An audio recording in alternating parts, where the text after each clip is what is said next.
Welcome back to The Daily Show. My name is William Wood. I'm the co-creator of the Lifestyle Profits Academy. I'm here with Michael Martin. This is part 2 in our interview. And Michael is a successful online entrepreneur who came out of the restaurant business. And today we're going to be talking a little bit about how he overcame his struggles. His business was in bankruptcy. He lost his home. Yes. And he did that. He went from there to having some major success in the internet world, and we're going to talk about how he overcame obstacles. And if you know anyone that has ever had to overcome any obstacles in pursuing their dream or pursuing their business, you're going to want to make sure that you dial in and pay attention today, because the information that you're going to hear, the story itself, can be the very thing that helps you or someone you know lift the scales off your eyes, see potential in your own dream, and pursue your future in a powerful way. If you know someone who's struggling real bad, what I'd recommend is that you share this link with them and you make sure that they can connect with the information. When you're down in the dumps, just hearing that somebody else made it out is sometimes all you need. Yeah. And you can literally be the person who saved somebody's life or saved somebody's business just by connecting them to today's show. Now, if you want to earn a copy of one of Michael's favorite books, 7 Habits of Highly Effective People. Correct.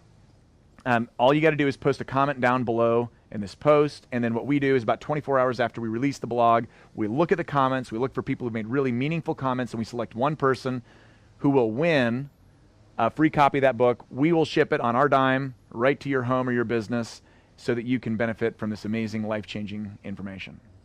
Yeah. So what advice would you give somebody who is, maybe they're trying to moonlight, they're trying to do their second business, whatever that is, and they're trying to make some extra money from their kitchen table or from their home office, and they're just getting things going. What kind of advice would you give them for like time management or for focus? One of the, like I said just a second ago, you've got to figure out when you work best, and how you do that. Just when are you most productive? Try it out. Try the morning. Try the night. The biggest thing you can do though is find those blocks of time where it's you and you don't have distractions, because if you're trying to do stuff when there's like the kids are running around or you've got distractions because the TV's over here and it's too loud, you're never going to be working at your prime. You got to get in where it's quiet. And like I said, figure it out. Like if it takes you waking up an hour earlier every morning or going to bed an hour later, those are the sacrifices you make when you're building a business. In the early days especially. Yeah, especially in the early days. So and it's amazing what you can do in an hour, a focused hour where there's no distractions and you're just grinding. You're just doing whatever it is, whatever business it is that you need to be doing, or whatever business it is, you need to know what those income producing activities are. We like to call them income producing activities. Those are the activities that truly are there to drive your business and make you money. So when you can focus in on those, find the prime time, and just do it. So it's a big distinction to look at an income-producing activity versus a non-income-producing activity. A lot of business owners, like in my business, I could easily spend 20 to 40 hours a week in things in the coaching space that don't really make me any money, right? Or don't even really serve my audience. And they just are things that kind of have to be done or could be done, and that can just eat up your entire time. So how do you balance your income producing activities versus the other stuff that's got to get done in the week? The biggest tip I can give you, this will help you as well, is lists. You've got to make lists of what's important, and like I always put my income producing activities at the top of the list, and then so if I know I knock those out first, and then if there's time left, then I can dive into things like if I need to do continuing education, right, or just anything like that. It's really hard for me because every business is different, but you should also identify what are the things that make me money. Like for instance, in my business, it's focusing on my marketing. It's knowing what my numbers are doing. I do a lot of paid traffic, which is paid advertising to get eyeballs to my offers. So I really dive in. Number one, I go check my stats and make sure I'm not losing money on my campaigns. Number two, I build an email list. Is how I build my business, and that's my primary asset. is my list.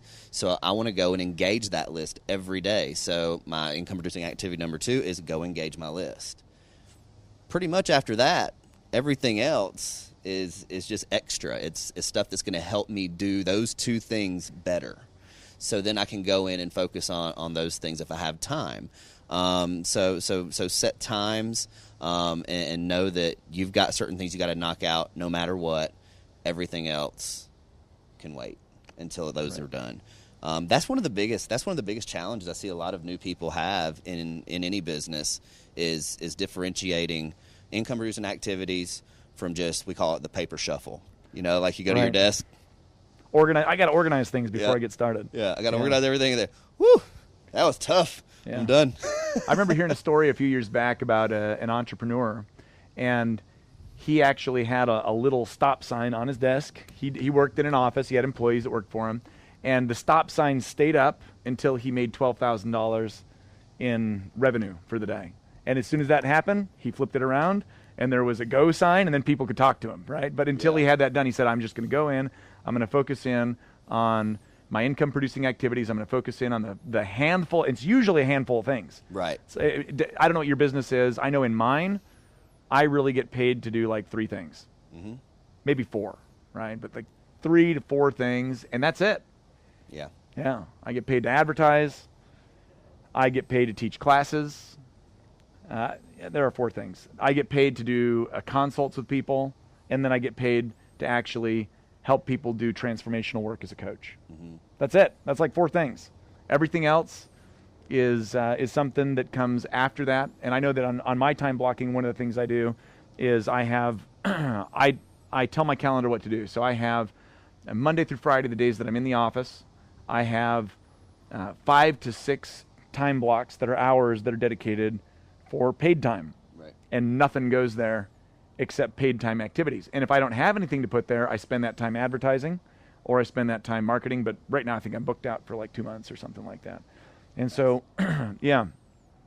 So deciding what it is that are your key activities and then focusing in on those things on the time that you decide is absolutely critical for having your success. I think that's really, really good advice. What other advice would you give a business owner about overcoming obstacles? You had some pretty serious, with the failure of your restaurant, you had some pretty serious obstacles to overcome in terms of finances and other things. Yeah. It's really about digging into personal development and getting in that mindset. We were talking earlier. We were talking about how failure and just those kind of things can be a driving force, or they can cripple you. It's right. What's it going to be for you? And so I dug really deep into why I wanted to do an online business, which it was to get my whole family and their lives back to even. I wanted a better place than we were before, even when we were in the restaurants. But that wasn't enough. It's real easy to say that, hey, I want to do it because of this, or I'm doing it for my family. It's a lot harder to actually figure out what you need to do to get yourself in that right frame of mind to do it. Right. And so it was cool because I really started digging into some audios. I started listening to a lot of personal development. And I really, in our business, it's really focused on people. It's really focused on transforming people. And one of the people who did that for me was your brother, actually. Sure. And Dave, he just had such a big vision. And at that point, when I was just so crippled and so beat down, I was almost at the point where I was walking around with blinders on. I had no vision. I couldn't see past what I had going on, my little problems. Which in reality they were small, they really weren't. They weren't. It seems catastrophic, losing your home, doing this, your marriage on the rocks, but then when you see somebody who has just this enormous vision for doing things for so many people, I literally just latched onto his vision until I could finally pull the wool off my eyes and create my own. So I know that sounds deep, but we get deep on the Total Shortcut shows. But it's the truth too. It is, yes. Yeah, there's an ancient saying that says that where there is no vision, the people perish. Yeah. And so when you're disconnected from a vision, it's like you start to slowly die inside, right? Perishing is like a withering. Yeah. right? It's a withering. When you reconnect to it, it's like you come alive. Yes. So Definitely. you're recommending that people go out and they get connected to somebody or something. Yeah, something or somebody or something bigger than you. Right. You know, bigger than you can. And sometimes some people, I think that's scary for a lot of people because it becomes where it's almost overwhelming. Like Sure. they can't like they don't see themselves being able to be that or step into that. And you just have to have some faith and just know that you can create whatever you want if you can just get that stuff off your eyes. So Yeah, that's right. So besides finding a vision, what else helped you overcome those obstacles? Because finding a vision doesn't make the financial situation like immediately Right. mete away, right? You Right. still got to deal with the day-to-day realities. yeah, of yeah. things. It really just goes back to what we were talking about earlier. Diving into something and really got attacked by one of those jungle bugs. But no, it goes back to really narrowing down what is important, what's going to make me money in whatever you're doing, because and just never quitting, and never quitting kind of comes from that whole mindset shift, that whole attaching yourself to a bigger vision. Once you get that stuff figured out, it's really, really hard to quit. You know what I mean? You just can't stop. So I don't know. It's just doing the work. It's just getting in there and doing the work, being consistent, staying consistent in your daily actions.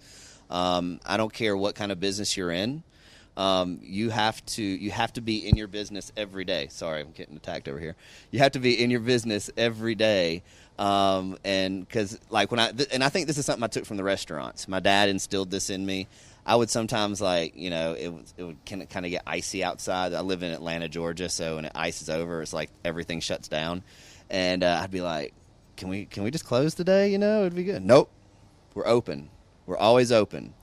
Because the day that a customer comes up and we look like our doors are closed, they may not come back because that we've set an expectation to say that we're open, and if we're not open and we're closed, they may not come back. We could lose a customer. He was so focused on a customer, and so that's how you have to have every business now. You always have to be available for your customers. You always have to have the doors open. The cool thing about the transition that we talked about earlier, the cool thing about an internet business is that it can run 24/7. I just got to monitor it and continue to create engagement daily, but the doors are always open. I'm always you in get the to business. decide when your hours are, when Yeah. you're checking on things. Yeah. You don't have to be there 18 hours a day. Right. Right. But I still kind of am. Right. Because we have systems and stuff that do that. Yeah, you have systems that are taking care of Right. those Right. things. So if you had somebody, because of your background, because of the journey that you went through, going through financial disaster to prosperity, if you had some final advice for our watchers and listeners today, what would you tell somebody who's really in a hard spot right now? Like, I want you to think, and if you could even zero in your mind on like one person who you can think about, and obviously don't mention them by name, right? But one person you know who's really struggling financially, but you see their potential. What would you tell them? It's the biggest thing that you have to remember is that pain's temporary. Like everything that you're going through right now, it's not as big of a deal as you think it is. And I know that can be hard for some people. They think their problems are the biggest problems, but when you step back and remove yourself from your problems and really just look around and see all the things that you've been blessed with, you've got to really just dig into those things and just start pulling yourself up. Pulling yourself up by your bootstraps and just saying, I'm gonna do something different. And I'm sitting here. You asked me to talk to somebody. I'm talking to myself. I've kind of had a weekend where I've kind of been reflecting back to what we went through a lot this weekend, and I was really fighting a fear of failure, and it's been tough, and because I've kind of like it's one of those things that I can kind of resort back to when things get a little tough, and I just have to remember to tell myself to just keep going. There's just so much. There's just so many bigger things. I do mission work now, and that's one of the kind of the passions I found because of the freedom and flexibility we have now. So we went from broke, busted, disgusted to going to Africa and Bolivia and different places doing mission work, and it really makes. I look back and it makes every problem I have look so small in the grand scheme of things. So that's what I would tell myself is there's just so much more out there. Why dwell on all the small things you have going right now? So the future is bright, and your pain is temporary. I love it. As we wind up today, I want to let listeners know that one of the things that's really changed my life is a daily commitment to personal development. You mentioned it in your overcoming fear of failure, overcoming your situation when you lost the restaurant, is really diving into the self. And that's really what this daily show is designed to do. 5 days a week, Monday through Friday, we deliver content directly to your inbox. And this is a free way for you to consistently connect with stories, connect with information, connect with content that's designed to help you lift your spirits, find your vision, take your life up to the next level. And the way you can get that content is by going just right below our feet here. There should be a button that allows you to enter in a little bit of information. It's I think a name and an email address right now that we're asking for. And when you enter in your name and you enter in your best email address, that's going to give you access to this free daily personal development that's inside the Daily Show. And our mission is to help, again, inspire you, give you vision, and give you the information that you need to take you, your business, your lifestyle up to the level you want. And again, that's Monday through Friday. Now, in addition to that, if you leave a comment below, you can win that book. So make sure you do that. When you subscribe, you are going to get a few bonuses. Okay, bonus number 1, you're going to get a PDF transcript of everything that we talked about here today. Second thing, you're going to get an MP3. So if you want to go back in and review the information while you're on the fly, if you want to review the information when you're on the road, if you want to do it while you're jogging, you can listen to the information again and again in a way that helps you really connect to that information. Additionally, we're going to be offering you a bonus. I put together a 1-hour training. It's just under an hour, like 50-minute training on how to use your words, affirmations, to create a change in your mindset. So if you're looking for a way to get some additional mindset training, there's going to be something right there for you. And again, you get that when you enter your name and your email address below. If you really connected to any of the content today, or if you know somebody who's like coming out of a bad business right now and they're really struggling, one of the most powerful things that you could do is share this content. It's real easy. Just grab the link that brought you here and post it to Facebook, tell people a little bit about what moved you, and share it with your friends, share it with your family, send it in a private message or an email. Just hearing that there's a way out when you're real down is the thing that can just take the scales off the eyes and open you up to new possibilities. So we're glad you joined us, and we look forward to joining you here again tomorrow. Awesome. Adios. Ciao.